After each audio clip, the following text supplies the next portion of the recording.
Belshazzar the king made a great feast for 1,000 of his lords, and drank wine in the presence of the 1,000.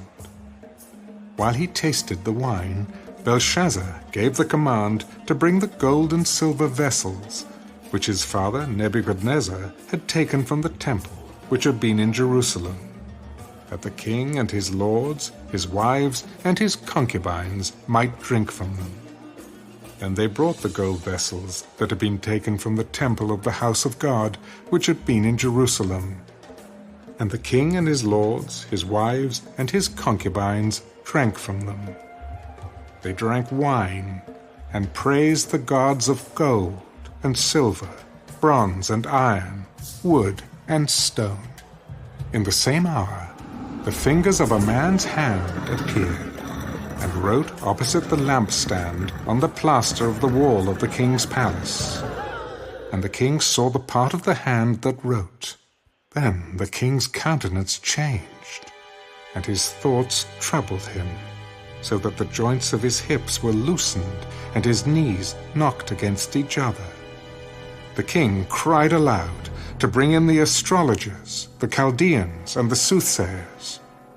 The king spoke, saying to the wise men of Babylon, "Whoever reads this writing and tells me its interpretation shall be clothed with purple and have a chain of gold around his neck, and he shall be the third ruler in the kingdom." Now all the king's wise men came, but they could not read the writing or make known to the king its interpretation. Then King Belshazzar was greatly troubled, his countenance was changed, and his lords were astonished. The queen, because of the words of the king and his lords, came to the banquet hall. The queen spoke. O king, live forever. Do not let your thoughts trouble you, nor let your countenance change. There is a man in your kingdom in whom is the Spirit of the Holy God. And in the days of your father, light and understanding and wisdom, like the wisdom of the gods, were found in him.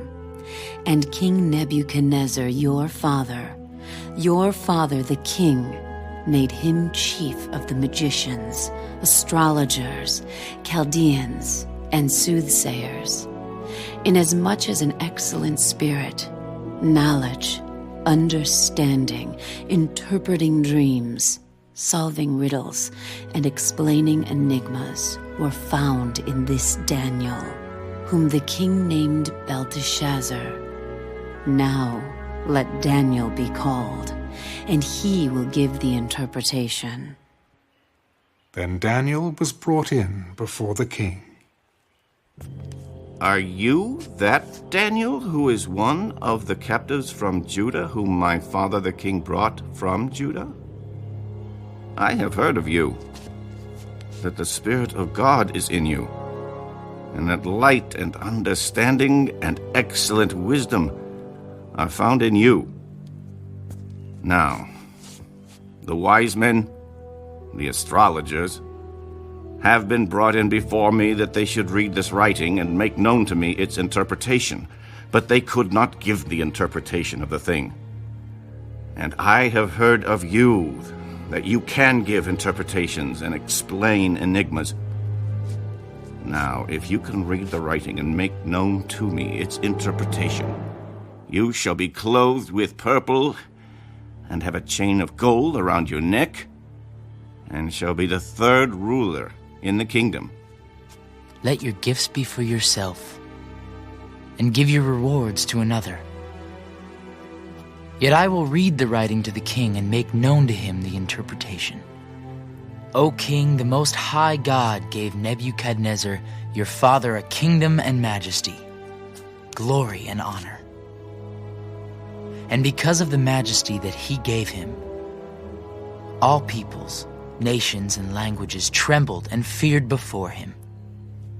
Whomever he wished, he executed. Whomever he wished, he kept alive. Whomever he wished, he set up. And whomever he wished, he put down. But when his heart was lifted up, and his spirit was hardened in pride, he was deposed from his kingly throne, and they took his glory from him. Then he was driven from the sons of men. His heart was made like the beasts, and his dwelling was with the wild donkeys. They fed him with grass like oxen, and his body was wet with the dew of heaven, till he knew that the Most High God rules in the kingdom of men, and appoints over it whomever he chooses. But you, his son, Belshazzar, have not humbled your heart, although you knew all this. And you have lifted yourself up against the Lord of heaven.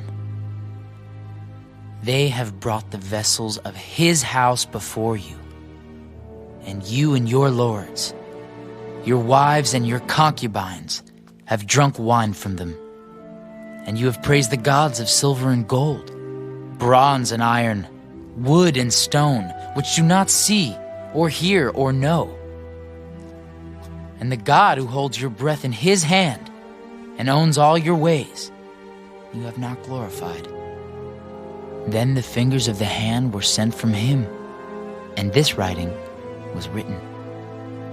And this is the inscription that was written: Mene, Mene, Tekel Upharsin. This is the interpretation of each word. Mene, God has numbered your kingdom and finished it. Tekel, you have been weighed in the balances and found wanting. Perez, your kingdom has been divided and given to the Medes and Persians. Then Belshazzar gave the command, and they clothed Daniel with purple, and put a chain of gold around his neck, and made a proclamation concerning him that he should be the third ruler in the kingdom. That very night Belshazzar, king of the Chaldeans, was slain, and Darius the Mede received the kingdom, being about 62 years old.